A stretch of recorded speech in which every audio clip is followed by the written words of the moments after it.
Esto es Corredor, el podcast de la gente que ama correr.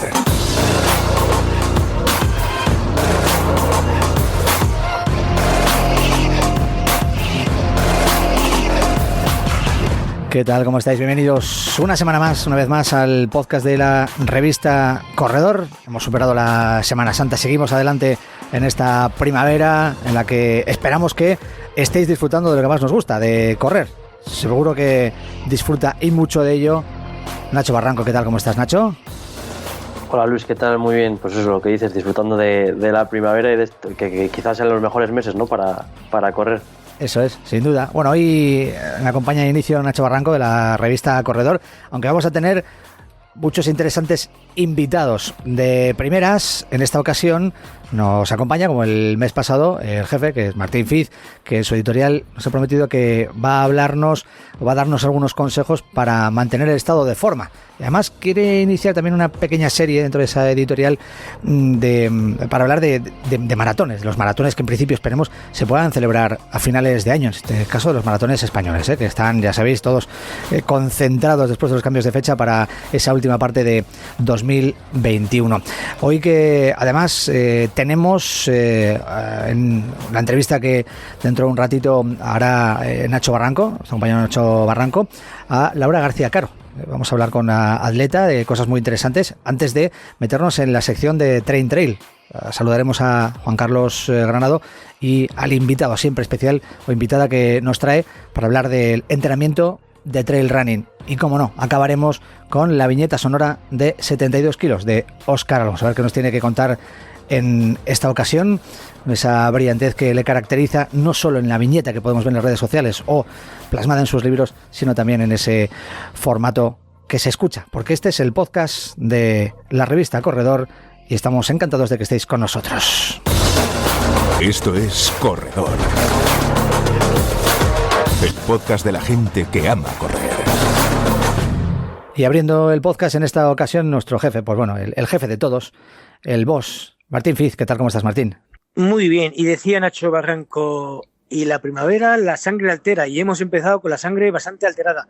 Bueno, y sobre todo, vamos, que a día de hoy, ya metidos en el mes de abril, ya sabemos que los Juegos Olímpicos de Tokio se van a celebrar no con público y con turistas, pero sí con gente de Tokio. Y tú me decías a micrófono cerrado, no hoy, sino por WhatsApp, que la revista Corredor ya tenemos nuestras credenciales. Pues sí, la verdad que estamos súper contentos porque en nuestro segundo año de vida, tercero, vamos a estar en los Juegos Olímpicos y para nosotros es súper importante, desde luego, que va a ser un esfuerzo tanto a nivel personal de los que vamos a ir como también económico porque es un gasto importante, pero bueno, que estamos súper contentos de poder estar allí y de poder contar los Juegos Olímpicos, que además este año pues van a ser muy especiales, quizá no tanto, o sea, no con la mística o con la importancia, bueno, importancia al final siempre son importantes, pero bueno, con el ambiente de otras ediciones, pero porque no va a haber público extranjero y demás, pero bueno, creemos que había que estar ahí y súper orgullosos de poder haber conseguido esas acreditaciones, de poder haber hecho la mínima para los Juegos. Muy bien, Nacho. Nada, pues yo continúo con mi sección, que tú me la jorobas, que empiezas a hablar y que hablas tan bien que al final me quedo sin sección y paso de ser editorial a cerrar el programa y de eso no te voy a dejar. Yo hoy estoy en mi casa, en Vitoria, no se puede viajar. Otros muchos años lo he hecho en uno de mis lugares preferidos para irme de vacaciones. Muchas veces os vais a quedar acojonados. Era Benidorm. Vaya. Pero es que en Benidorm... perdona. Pero es que en Benidorm no solo hay fiestas y vejestorios como yo, sino hay todo tipo. Yo allí, lo que sí que es cierto, que yo allí he entrenado muy bien, he cogido muy bien, hay muchos sitios para entrenar, desde Benidorm, te puedes ir a la Nucia, a diferentes sitios. Y una de las cosas que hacía, pues una vez que yo entrenaba, como allí va mucha gente que te conoce, gente de, como he dicho anteriormente, de mi edad, me decían, qué bien te conservas. Y bueno, la gente con un gesto de afirmación me decían eso, que qué bien que me conservaba y qué hacía yo para conservarme más bien. Muchas veces me ruborizaba y a veces me ruborizaba y a veces que no sé cómo contestarles. Yo les decía, señora, que con una copa de vino y mucho deporte es más que suficiente. No, pero Luis, el secreto nace en la felicidad y luego mantener unos hábitos de vida totalmente saludable. Yo no sé cuántas décadas llevo corriendo, yo creo que ya son algunas décadas, no quiero decir años, y este vejestorio que os habla sigue manteniendo, yo creo, un buen estado de forma física, y eso es en unos trucos, unos consejos que quiero daros. Solo van a ser 5 trucos. Venga, vamos con ellos. Primero, venga, vamos allá. El primero, intento conservar el mismo peso que cuando estaba en la élite. Esto hace que siga corriendo muy ligero y que además así pueda evitar esas posibles lesiones que te salen. Muchos atletas que han pertenecido al mundo de la élite vemos que están ahora con un poquito de sobrepeso y cuando empiezan a correr pues tienen muchos problemas de lesiones. Por lo tanto, antes de empezar a correr, si has dejado de competir o de correr, lo primero que tienes que hacer es intentar bajar un poco de peso, cuidar un poquito también lo que es la alimentación.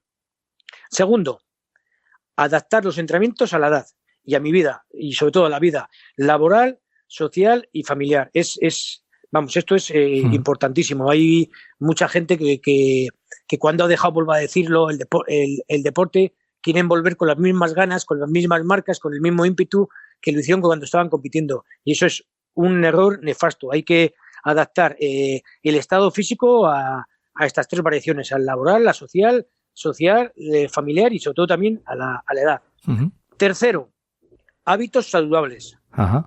Mira, ayer me acosté a las 10 de la noche y me he levantado a las 7 de la mañana. Duermo más o menos 8 horas. Y esto es cierto, ¿eh? Por la mañana madrugo y por las noches trato de acostarme a la misma franja horaria. Es verdad que hay mucha gente, y me pongo en su pellejo, que trabajan a turnos, que trabajan mañana y tarde y noche, y que es difícil mantener este franja horario. Pero siempre que se pueda hay que intentar un poco mantener esa franja horaria. Lo que es la alimentación la suelo hacer bastante equilibrada, y en la hidratación, tú me conoces, Luis, que has estado conmigo en Argentina, sí. No escatimo ni una cervecita ni una copa de vino. Sí. Bueno, sí, te he visto en Argentina y en otros muchos sitios y, hombre, sin pasarse, pero lo de tomarse una cerveza y un vino de vez en cuando tampoco pasa nada, ¿no? ¿Y sabéis por qué? Porque entre el bienestar y los hábitos saludables procuro mantener ese equilibrio. Cuarto, correr sin obsesiones. A mí, por ejemplo, correr me relaja, disfruto en cada paso que doy y además es mi mejor terapia para combatir el estrés y los nervios. Yo creo que en un porcentaje muy alto de las personas atletas que participamos en carreras nos pasa un poco lo mismo. Y quinto, correr se ha convertido en un movimiento totalmente social, así que lo que trato es enredar a mis amigos y compañeros para poder correr en grupo. Ahora es mucho más difícil, los grupos suelen ser de 4 o 6 personas, pero en poco tiempo, y ojalá sea así, volveremos a correr en grupo. En definitiva, mantener el peso, adaptar la práctica deportiva a la edad y a la vida deportiva del aficionado, conservar unos hábitos de vida saludable, correr sin obsesiones y hacer una modalidad deportiva que me ayude a relajarme. Y además de todo esto ayuda a mantener un buen estado físico y mental. Uh-huh. Chicos, chicas, cuidados, hay que cuidarse siempre, pero siempre sin obsesiones. Esto es lo que yo quería decir. Pues, igual un poquito largo, pero es que es lo que yo quería decir. No, pero ha estado muy bien, porque además has dado esos consejos que quizás nos permitan, si los cumplimos, llegar a la edad de Martín Fiz. Ojo que, bueno, te has dicho que no quieres decir cuántas décadas llevas en atletismo, pero iba a decir tu edad. Martín Fiz hace un mes cumplió 58 años. Pues llevo más de 4 décadas corriendo. Pues sí, ya sabía. Y sigo corriendo. Y eso, que si queremos llegar a la edad de Martín Fiz, como él, va a ser complicado, porque, ojo, el nivel que tienes y que guardas todavía, Martín, en cuanto a tu desempeño como atleta, ¿vale? Sí, es altísimo, ¿no? Pero bueno, que si queremos llegar en forma y sanos, yo creo que son muy buenos consejos que hay que seguir. Oye, Martín, antes de despedirte y de saludar a la primera invitada que tenemos en el día de hoy, quiero que me hables de maratones, porque creo que vas a hacer en los próximos capítulos, empezando en este también, un repaso a los maratones que esperemos que regresen en España a finales de año, ¿no? Pues sí, efectivamente, y de esto también se habla, ¿no? De los consejos que se puede hacer. Si tú quieres alargar tu vida deportiva, no deberás de correr todas las maratones como demanda para este próximo otoño.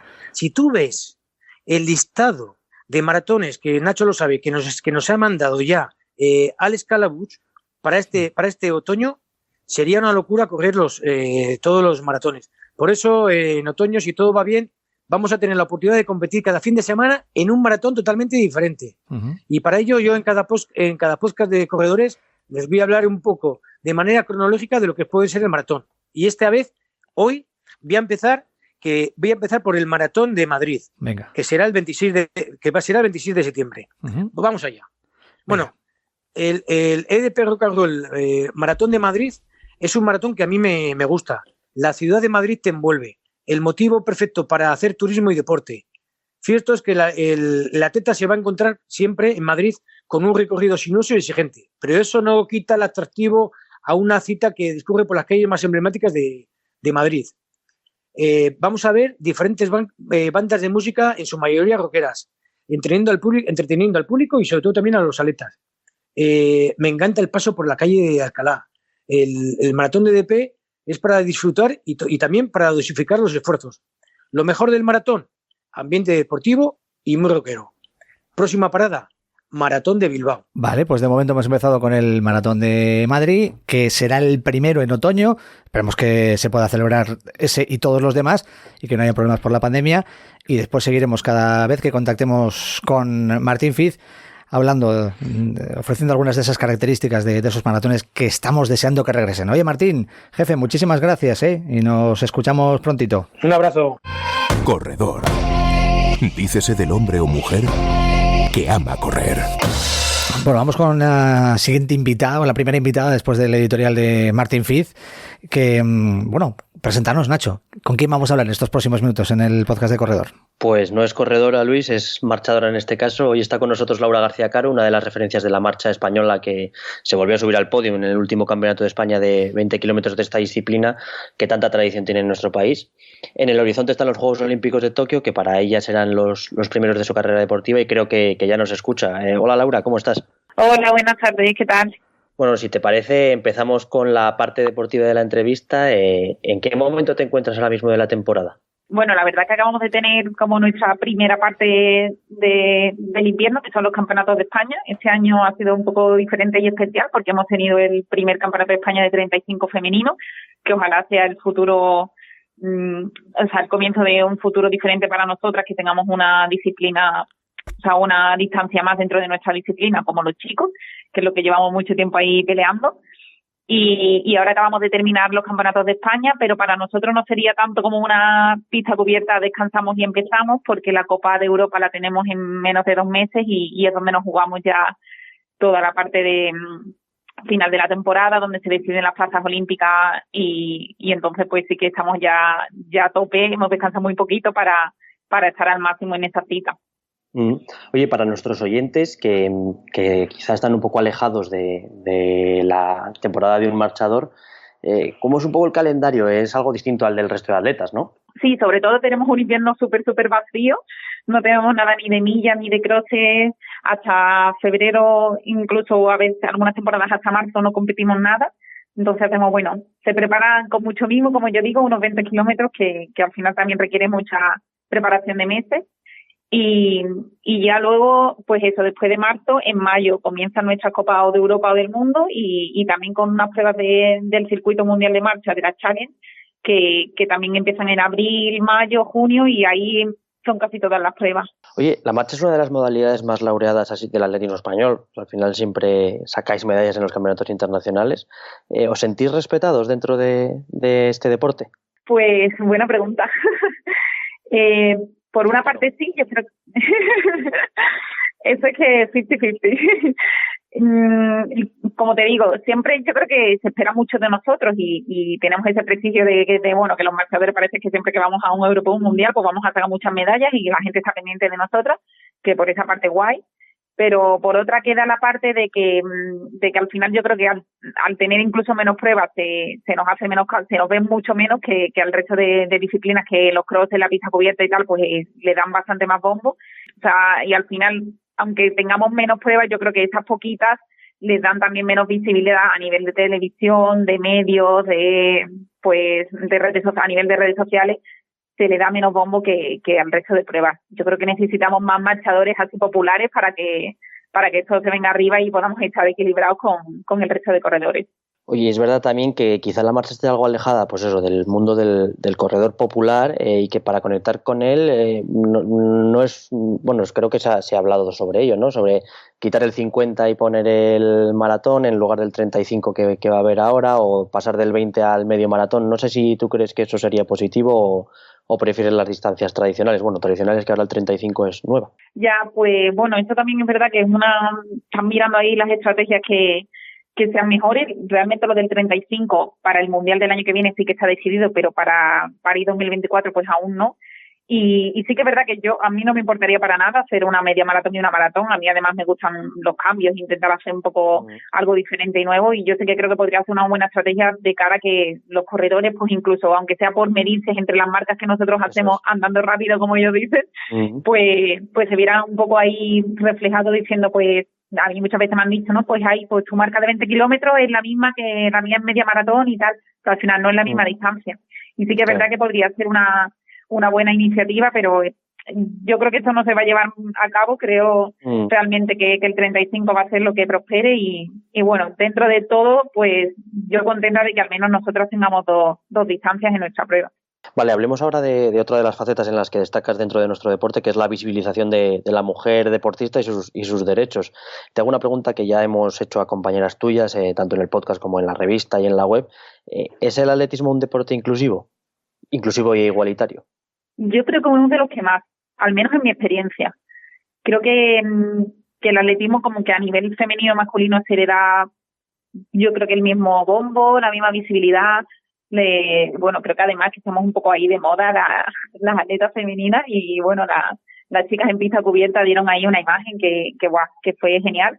Y sí que creo que a diferencia de otros deportes de equipo en el que veo muchísima más desigualdad, el atletismo es inclusivo y yo creo que además siempre hemos estado muy a la par de los chicos, muy en contacto con ellos desde pequeñas en las pistas y que al final esto nos ha hecho que estemos ahí unidos y en fuerza entre ellos y nosotras. En estos días también está habiendo un importante debate, no solo en el deporte, en el conjunto de la sociedad, acerca del borrador de la ley trans que se pretende impulsar en nuestro país.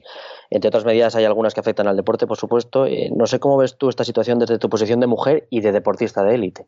Pues es un tema súper delicado y yo creo que a nivel social estoy muy de acuerdo y muy a favor de la ley trans y que al final cada una y cada uno como se sienta pueda así expresarse en esta sociedad y que no se vea discriminado para nada, pero lo creo un poco injusto en la parte deportiva y bueno, sobre todo nosotros como atletas de alto nivel, que creo que al final a nivel fisiológico pues somos muy muy diferentes y creo que tendrán que hacer pues una ley que de verdad no nos impida a nosotras competir al máximo nivel, o sea, que no nos impida estar ahí adelante y que lleguen otras personas que bueno, que al final, aunque ellas se sientan mujeres, pues tengan cualidades y que fisiológicamente y a nivel muscular, pues son de chicos y tienen una ventaja que creo que eso nos perjudicaría bastante. Entonces creo que habría que haber ahí un apartado a nivel de deporte y sobre todo de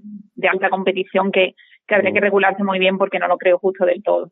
Vale, te voy a preguntar también que la mujer deportista, pues a lo largo de la historia ha contado con muchos estereotipos, ¿no? Pues la típica de, mira la niña esta que hace deporte. ¿Crees que esta situación se está corrigiendo, que cada vez las mujeres sois consideradas deportistas de élite a todos los efectos? ¿O siguen quedando pues algunas reminiscencias de este machismo, por así llamarlo, en el deporte actual? Pues yo creo que hemos adelantado muchísimo y ahí con la pregunta que hablábamos antes del atletismo, creo que en determinadas pruebas hemos adelantado mucho más que en otras y en algunos deportes más que en otros y sí que sigue habiendo ahí algunos tabúes incluso de las mujeres que son en deportes más de fuerza como pues la lucha, el judo, incluso en los lanzamientos dentro del atletismo, que parece que todavía se sigue viendo ahí un poco más como de chico, ¿no? Pero sí que creo que estamos adelantando muchísimo, que nos estamos haciendo muy fuertes ante esto y sí que creo que eso, todavía faltan ahí diferencias, pero que a nivel de deporte como tal, que una chica sea deportista hoy en día, pues está muchísimo mejor visto que años anteriores. Que hace años. Sí, que por supuesto el caso de mujeres como Carmen Valero, que habla de su experiencia hace 40 años, que era tremenda. Venga, voy con la última, Laura, que es que, bueno, te hemos visto hace poco en portadas de revistas femeninas. ¿Crees que visibilizar vuestro trabajo frente a otras mujeres, quizá alejadas del mundo del deporte, puede ayudaros también a mejorar vuestra situación en cuanto a respeto y visibilidad? Porque al fin y al cabo estamos hablando de que el deporte es un producto que está consumido mayoritariamente por hombres. Pues sí, estoy completamente segura. Creo que puede ser una gran estrategia de cara a que tengamos pues más visibilidad, y porque al final muchas veces pues es verdad que yo en portada he estado con ahí grandes directoras de empresas, Vicky Luengo, que es una superactriz, pero muchas veces se da muchísimo bombo a influencers y a otras mujeres que igual no destacan tanto en algo en concreto, y yo creo que nosotros tenemos que estar ahí en primera línea como las directoras, las actrices y como todos los chicos jefes que están ahí a tope. Muy bien, Laura, pues nada, ha sido un placer charlar contigo, hablar de tanto de cosas a nivel deportivo como también más allá de lo que son las carreras, y nada, esperamos verte este verano en Tokio, un tus Juegos Olímpicos, que serán también los primeros de la revista Corredor, que hemos hablado antes, así que nada, un verdadero placer. Muchísimas gracias a vosotros, un placer para mí, y que nos veamos allí en Tokio. Chao, Laura, gracias. Gracias a vosotros. Bueno, pues muy interesante la charla con Laura García Caro, como nos esperábamos, Nacho. Yo también te voy a despedir a ti, porque ahora quien viene pegando fuerte como siempre, como cada quincena cuando publicamos el podcast de Corredor, es Juan Carlos Granado. Así que vamos a dejar para el maestro. Te dejo, ¿no?, en muy buenas manos, porque Juanqui sabe mucho de lo que habla, no como pues, otros. Con la sección de Trail vamos a aprender un poquito más con Juan Carlos, y como siempre hacemos con todos sus invitados, del entrenamiento de running, bueno, en general, de trail y también de atletismo, que sabe mucho. Pues eso, gracias, Nacho. Hasta luego, Luis.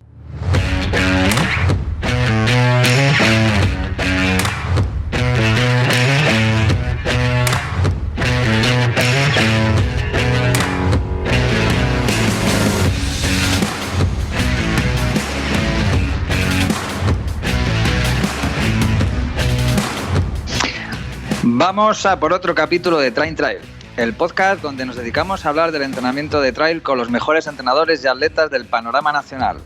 Buscamos construir un conocimiento sobre el entrenamiento de trail, una especialidad nueva y apasionante que requiere más espacios como este. Hoy no vamos a ser menos y vamos a hablar con un gran estudioso de todo lo relacionado con el entrenamiento y que tiene gran afinidad por el trail, el doctor Ignacio Martínez. Bienvenido a Train Trail, Nacho. Muchas gracias, Juan Carlos. Pues nada, vamos allá con las primeras preguntas. Tú eres un entrenador, pues bueno, con un perfil muy amplio, que has trabajado en su momento con pista, porque también fuiste atleta, y me imagino que los corredores a los que tú entrenas pues hacen un poco de todo, ruta, pista, campo a través, trail. ¿Crees que es interesante para la preparación de los corredores de trail el abarcar todas estas disciplinas antes, durante o después de su especialidad de trail? Sí, la verdad que creo que es interesante tanto para aumentar un poco la variedad de estímulos en competición y confrontarse con oponentes un poco diferentes. Es verdad que la pista quizás de las posibilidades que me has nombrado pues sea la que aparece menos habitualmente con las programaciones de los corredores que yo entreno, porque requiere de una especificidad importante en entrenamientos y quizás el nivel de exigencia en competición pues también es algo más alto, pero el campo a través y la ruta sí la combinamos bastante y creo que al final es importante para el corredor de trail a veces que escape un poco de su ámbito, que se abra a competir con otros deportistas o en otras subdisciplinas dentro de lo que sería la carrera a pie. Y también a nivel de entrenamiento pues nos permite alterar un poco la dinámica más habitual y tratar de reforzar aspectos que luego cuando ya nos metemos más de lleno en la parte específica pues tenemos que abandonar parcialmente. Vale, perfecto. Vamos un poco con una de las preguntas que se repiten y estrella, en mi entender, que es el trabajo de fuerza.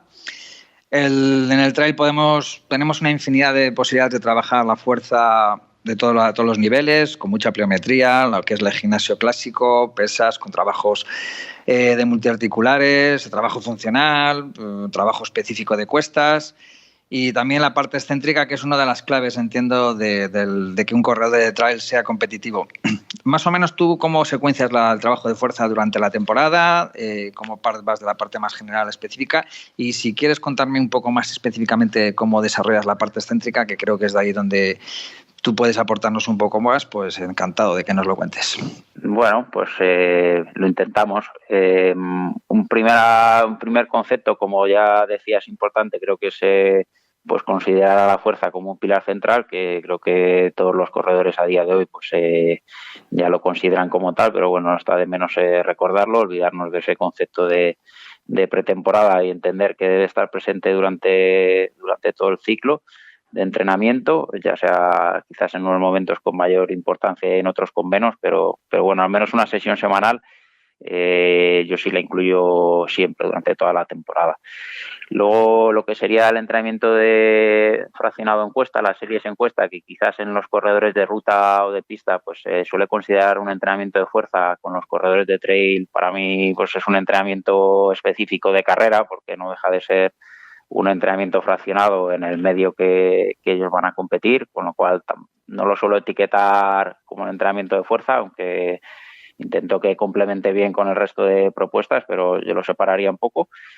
Y ya metiéndonos un poco pues en lo que sería lo que yo entiendo como entreno de fuerza, pues para mí el pilar fundamental es el entrenamiento con cargas, con sobrecargas, de ahí que, bueno, salvo que el deportista pues tenga, que a día de hoy sí que pasa algunos que prácticamente tienen un gimnasio en casa, pero con la mayoría que no disponen de ese peso que, bueno, que nos permite pues utilizar cargas altas, doy bastante importancia al trabajo en el gimnasio.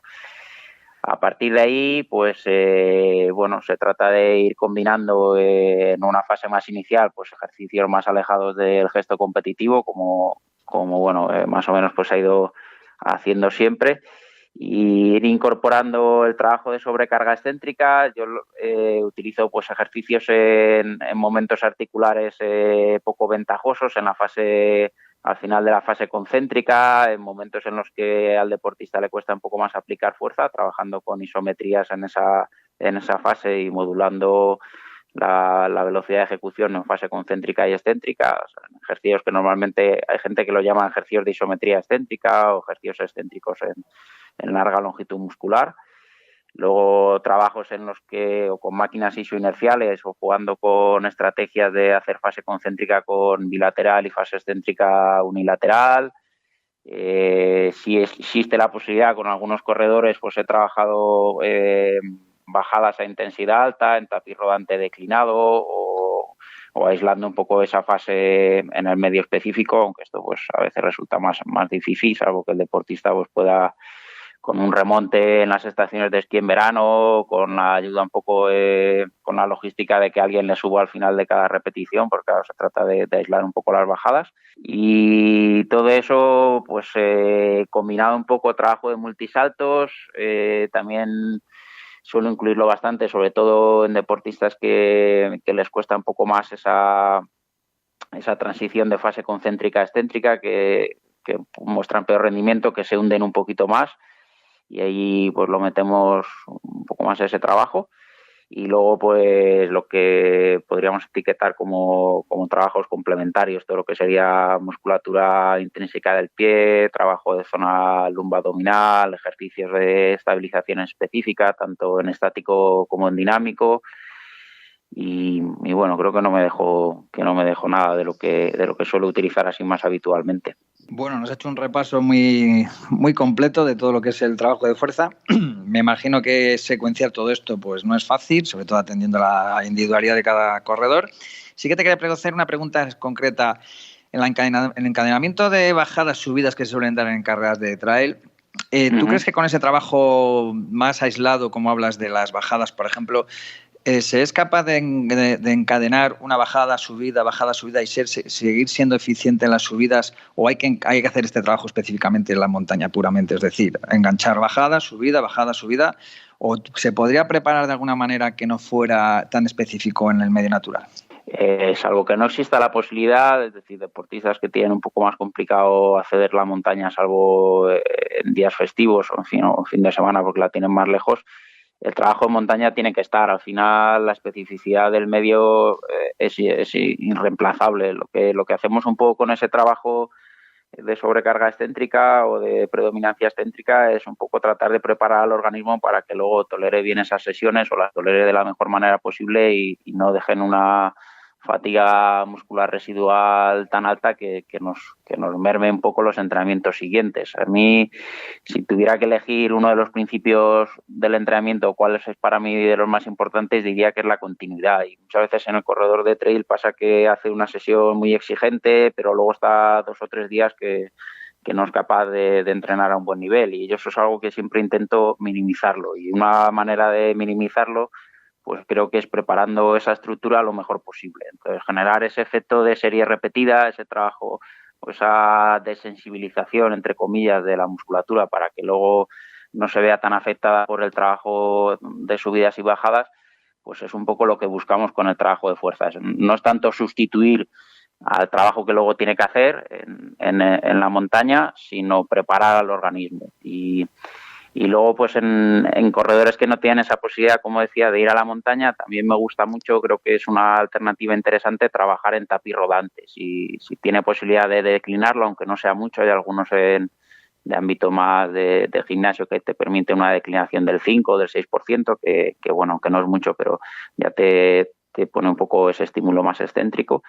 Pues ir alternando subidas andando, subidas corriendo y bajadas. Y es una manera de ir acostumbrando al organismo a lo que luego le vamos a exigir más en la montaña, tanto por volumen como por dificultad del terreno, que tampoco es lo mismo la pisada en montaña, lógicamente, que la pisada en tapiz rodante o la pisada en terreno no montañoso. Pero vamos, desde mi punto de vista no es sustituirlo, es preparar al organismo para que luego rinda lo mejor posible. Sí, vale. Creo que, bueno, ya sé que es complicado enganchar esto, me parece muy buena esa idea, la de intentar mantener una continuidad para poder acumular el mayor número de estímulos posibles y no arriesgar tanto, que sí, que te da mucho nivel a corto plazo, pero puede ser una estrategia errónea a medio o largo plazo si tenemos que tener un paro en el medio. Uno de los aspectos los que más incides es en el trabajo de la musculatura inspiratoria para corredores, que es una cosa que yo creo que a nivel de entrenadores, digamos, un poco más preocupados por la ciencia, sí que está bastante instaurado, sobre todo en triatlón. En los corredores de trail todavía no he visto que esa práctica se haga mucho, pero sí que creo que sería interesante que nos intentes convencer de por qué es tan importante trabajar la musculatura inspiratoria para los corredores que se dedican a la resistencia y más en los que encima enganchan en cadena momentos anaeróbicos de muy alta intensidad.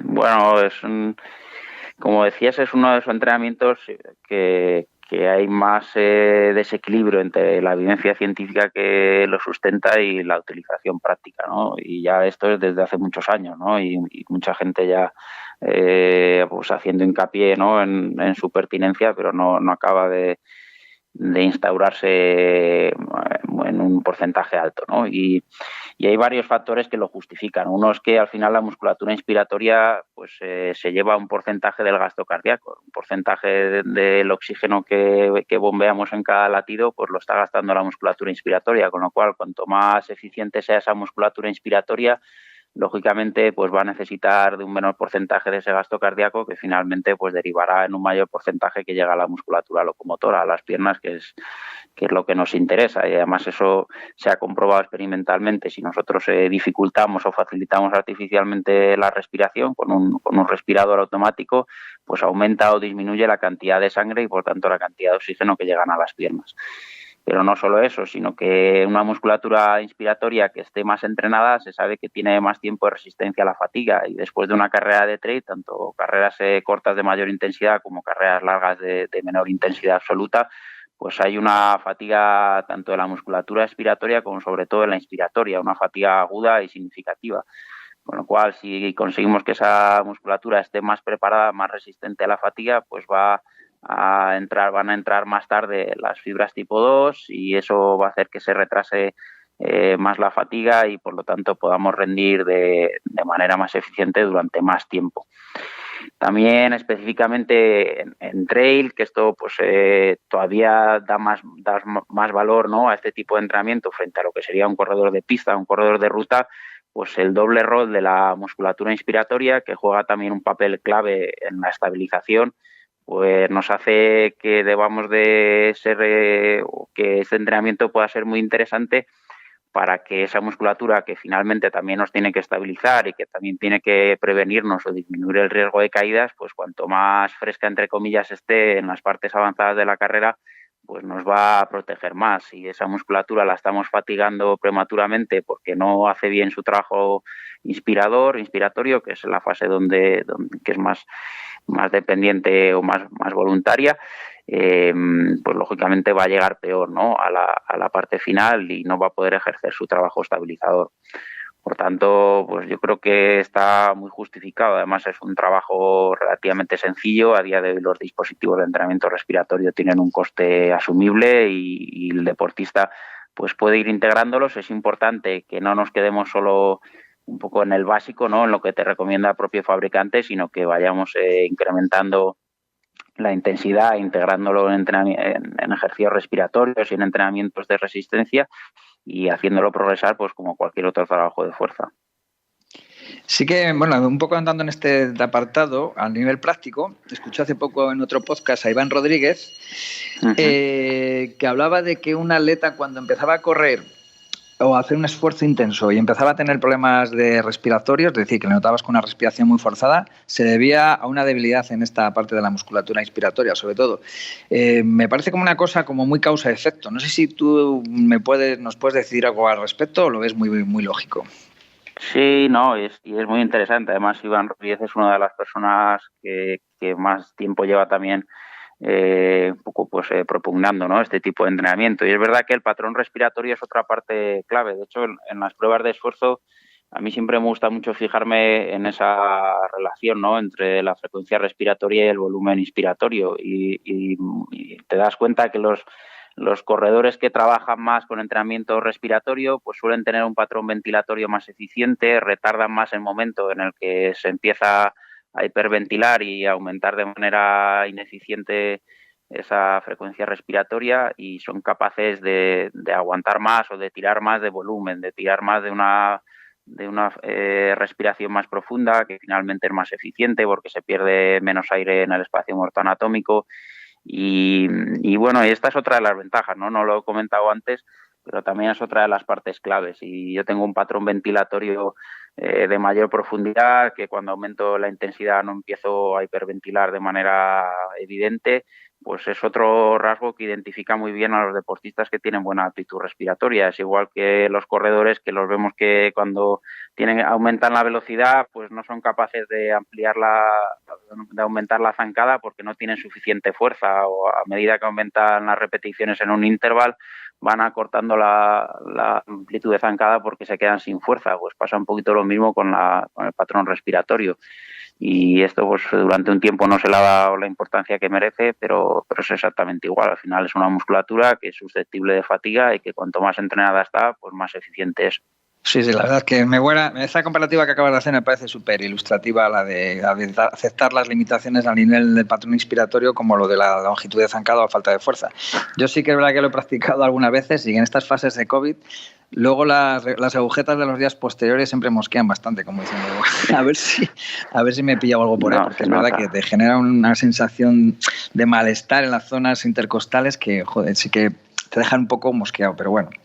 Bueno, otra parte donde te podemos sacar mucho provecho es en el tema de los test. A ti te encanta estar en el laboratorio, es una persona que te encuentras cómodo y que nos puedes aportar mucho en cómo tú valorarías ya sé que es una pregunta muy amplia, pero bueno, creo que te vayas al foco, cómo valorarías a un corredor de trail para tener un perfil más o menos claro de por dónde tenemos que afinar a la hora de tener un buen corredor de montaña.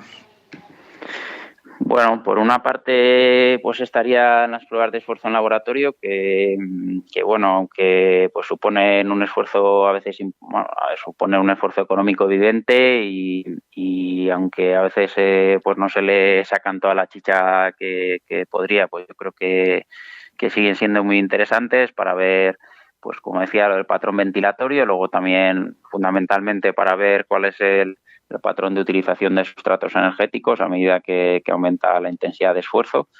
Y a nivel de campo, pues bueno, fuera de laboratorio, no necesariamente en laboratorio, pues los test de fuerza, creo que tanto a nivel de fuerza isométrica como test de saltos, como test de fuerza máxima dinámica, pues creo que deben de utilizarse pues con la misma regularidad que los test de resistencia o más enfocados a la parte bioenergética.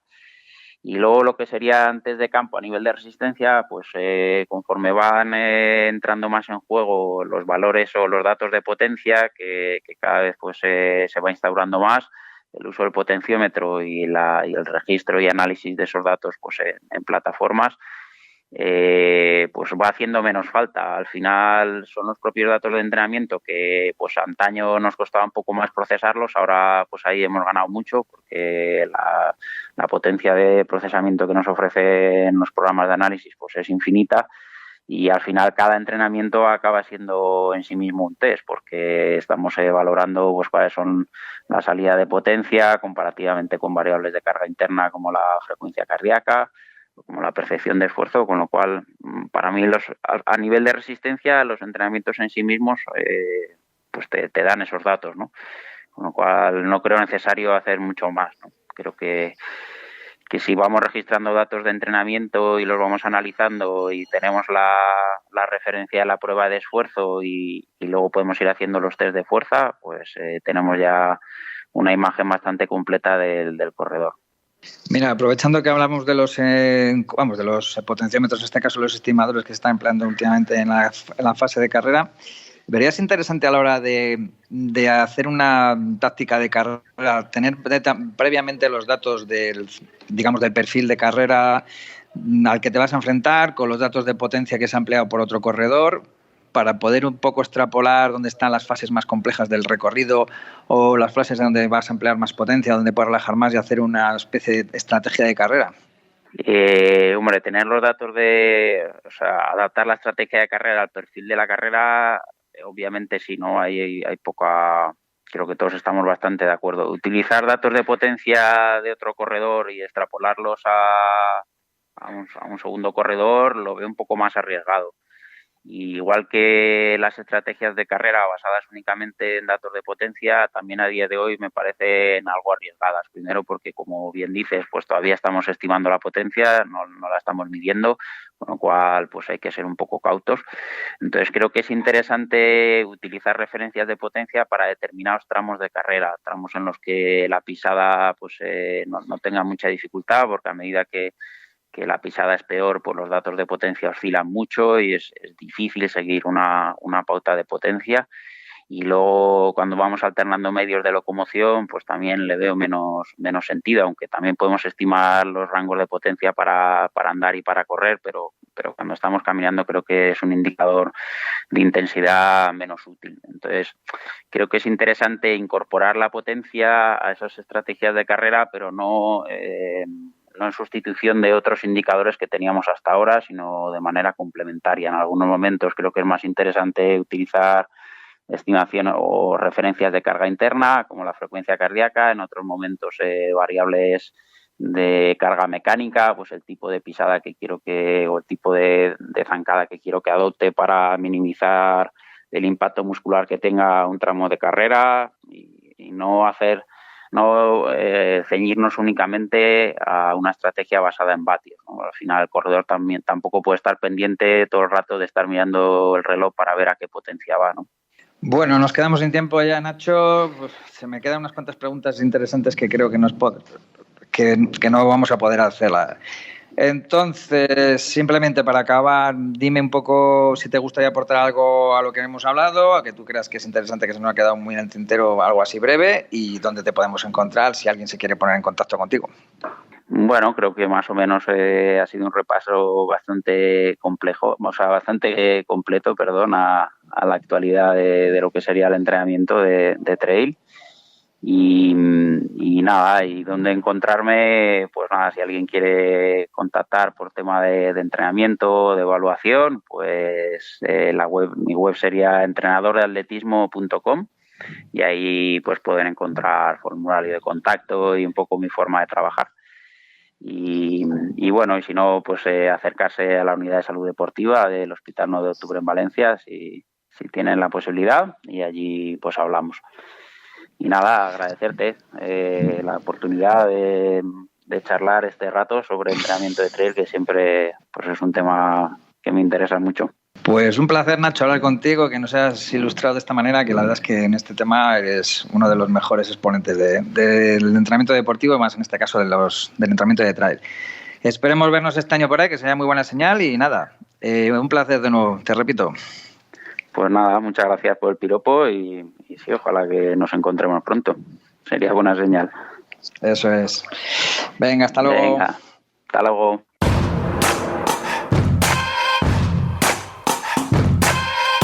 Y se acerca el momento de la despedida de este capítulo, nuevo capítulo del podcast de la revista Corredor, y como siempre, el cierre de lujo, el broche de oro, nos lo trae Óscar Alonso, de 72 kilos, el rey de las viñetas dedicadas al mundo y las reflexiones del corredor, que en este caso nos cuenta una historia y sobre todo qué echa de menos de las carreras. Gracias, hasta la próxima.